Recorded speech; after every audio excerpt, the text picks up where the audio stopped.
नमस्कार। कल हम सब ने लॉकडाउन कब से इस पर इनसाइड स्टोरी में चर्चा की थी। अब आज हम सब वैक्सीन पर चर्चा करेंगे क्योंकि इसको लेकर यहाँ के लोग कंफ्यूज हैं। सच तो यह है कि भारत में बेकाबू हो चुके कोरोना के बीच आज हर भारतीय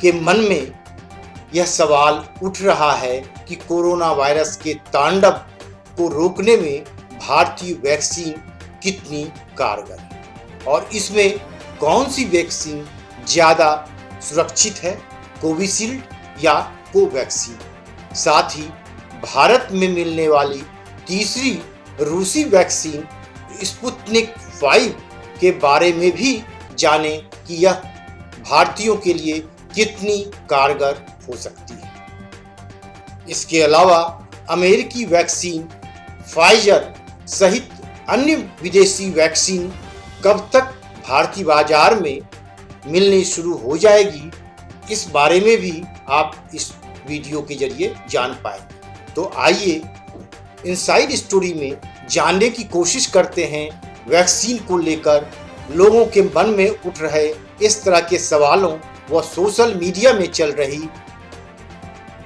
वैक्सीन से जुड़ी बातों में कितनी सच्चाई है। पेश है कोरोना वायरस वैक्सीन पर इनसाइड स्टोरी।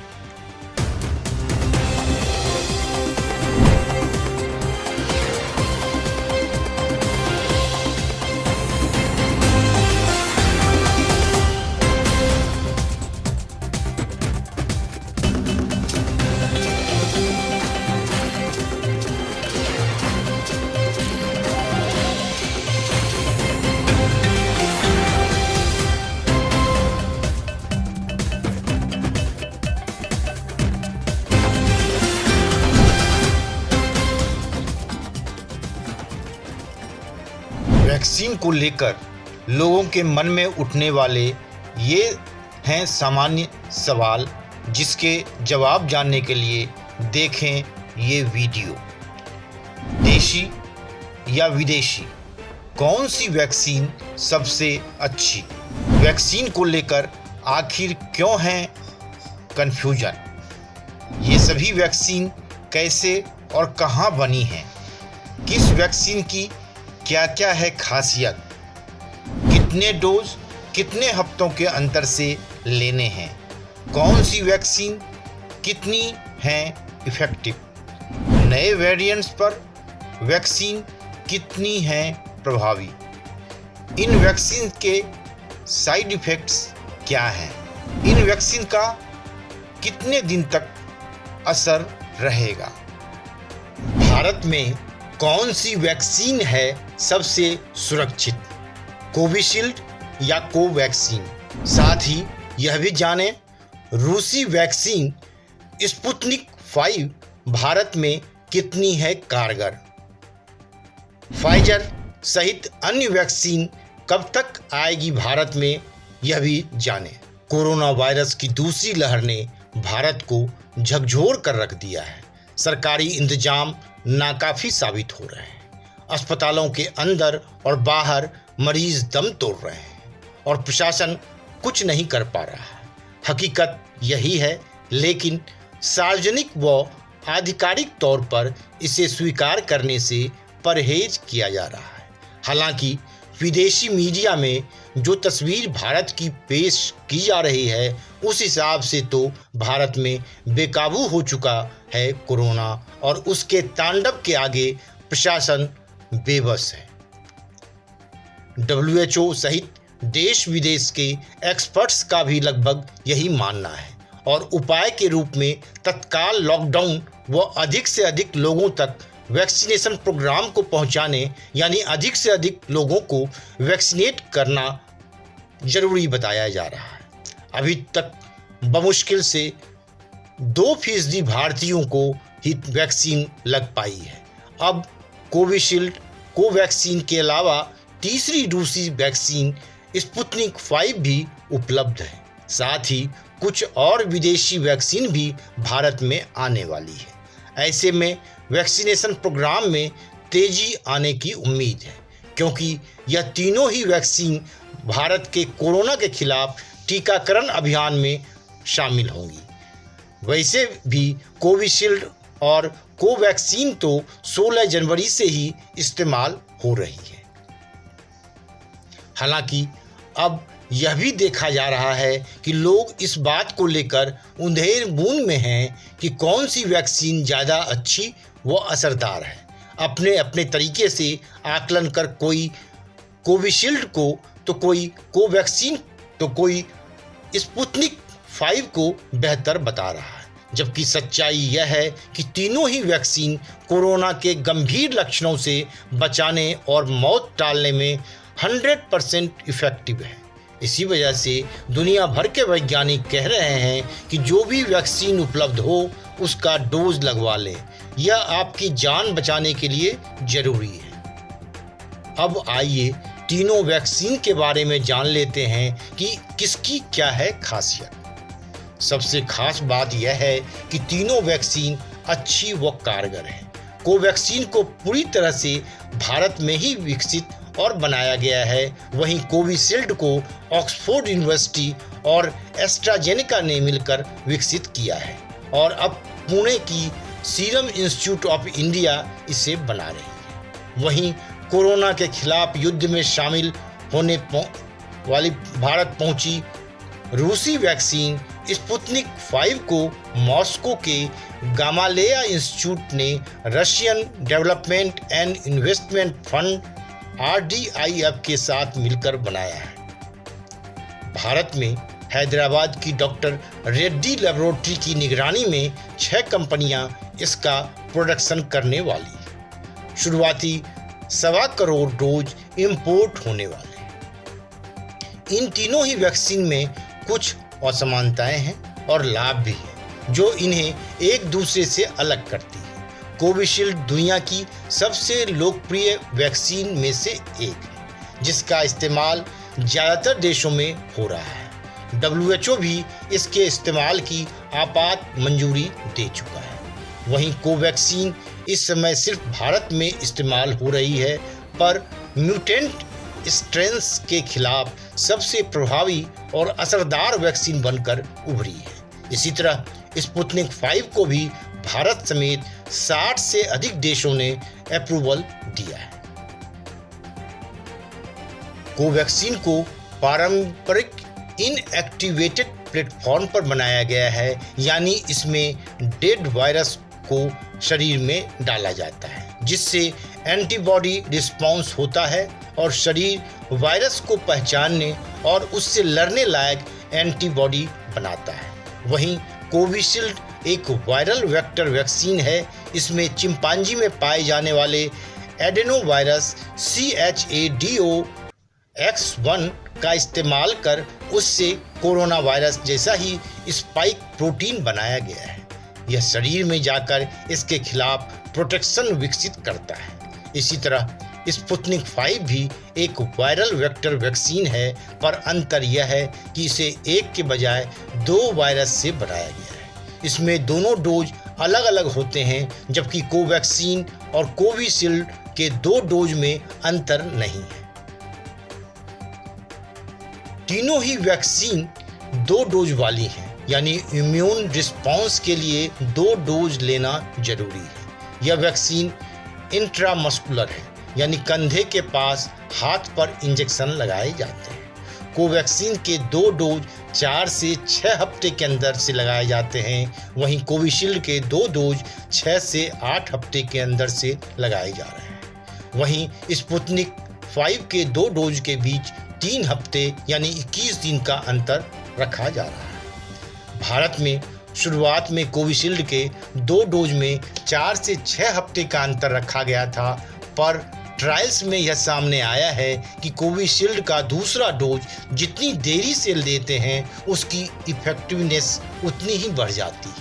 यह तीनों ही वैक्सीन भारत के मेडिकल सेटअप के लिए उचित है। 2 से 8 डिग्री सेल्सियस पर इन्हें स्टोर किया जाता है। इसके मुकाबले अमेरिका समेत कई देशों में इस्तेमाल हो रही फाइजर और मॉडर्ना की mRNA मैसेंजर RNA वैक्सीन को स्टोर करने के लिए -70 डिग्री सेल्सियस का तापमान चाहना चाहिए होता है। जहां तक अमेरिका में इस्तेमाल हो रही अन्य वैक्सीन का सवाल है, फाइजर और मॉडर्ना को बिल्कुल ही अलग टेक्नोलॉजी मैसेंजर आरएनए प्लेटफॉर्म पर बनाया गया है। एफडीए ने साफ किया है कि इन वैक्सीन से ब्लड क्लॉट्स की कोई शिकायत नहीं मिली है। इसी तरह भारत में कोवैक्सीन को भारत बायोटेक ने परंपरागत इनएक्टिवेटेड वायरस प्लेटफॉर्म पर बनाया है, जिसे लेकर अब तक कोई गंभीर शिकायत नहीं मिली है। अब बात करते हैं इफेक्टिवनेस की। जब बात इफेक्टिवनेस की आती है तो यह तीनों ही वैक्सीन काफ़ी इफेक्टिव है। WHO के स्टैंडर्ड्स पर तीनों ही खरी उतरती है।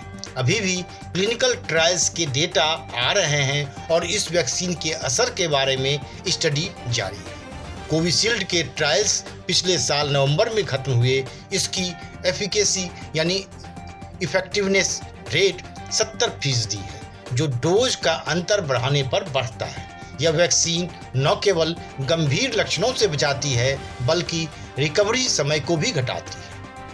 कोवैक्सीन के ट्रायल्स इसी साल हुए हैं। अप्रैल में आए दूसरे अंतरिम नतीजों में यह 78% इफेक्टिव साबित हुई है। खास बात यह है कि यह वैक्सीन गंभीर लक्षणों को रोकने में और मौत को टालने में 100% इफेक्टिव है। स्पुतनिक 5 इस पैमाने पर भारत की सबसे इफेक्टिव वैक्सीन है। मॉडर्ना और फाइजर की मैसेंजर आरएनए वैक्सीन ही 90% अधिक इफेक्टिव साबित हुई है। इसके बाद स्पुतनिक 5 ही सबसे अधिक 91.6% इफेक्टिव रही है। बता दें कि फाइजर वैक्सीन को भी भारत में जल्द लाने की तैयारी चल रही है और इस सिलसिले में कंपनी की सरकार से बातचीत चल रही है। फाइजर के चेयरमैन और सीईओ अल्बर्ट बुर्ला ने इस बात की जानकारी दी और साथ ही बताया कि फाइजर ने अप्रैल में ही भारत सरकार को सूचित कर दिया था कि वह भारत में सरकारी टीकाकरण कार्यक्रम के लिए अपनी वैक्सीन को लाभ रहित मूल्य पर उपलब्ध कराने को इच्छुक व प्रतिबद्ध है। अब फाइजर को कब तक भारत में हरी झंडी मिलती है, इसका इंतजार है। हालांकि उम्मीद है कि इस बारे में भी सरकार जल्द फैसला ले लेगी। बता दें, फाइजर ने पहले भी देश में इमरजेंसी यूज की अनुमति मांगी थी।